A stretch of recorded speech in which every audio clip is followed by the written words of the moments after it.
Welcome to Penrose Learning, where we make understanding easy. In this video, I will show how to draw a Toyota Supra Mk5 Liberty Walk easy method. Start by sketching a basic side profile using simple shapes and a light pencil to map proportions. Focus on the roofline, wheel arches, and low stance while keeping lines loose. Block in oversized wheels and widened fenders, then add Liberty Walk details like over fenders and canards. Refine lines, erase guides, and ink for a clean finish. Warm up with simple shapes and basic perspective before detailing the Supra. Use an ellipse for wheels and a long rectangle for the body baseline, then mark the center line. Measure wheelbase and door placement with light guidelines. Emphasize wide-body exaggeration for Liberty Walk style by extending fender lines outward.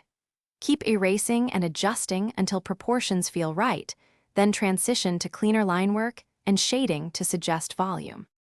Now focus on details like headlights, grille, vents, and Liberty Walk hardware with confident strokes. Add wheel spokes, brake calipers, and staggered offsets for realism. Indicate lowered ride height with darker shadow under the chassis. Use thin highlights on glass and body edges to suggest gloss, and add subtle tire texture for grip. Finish by cleaning stray marks, reinforcing line weight where needed, and signing your work with a small, tasteful signature. Thanks for watching. If this was helpful, leave a like and consider subscribing. See you next time.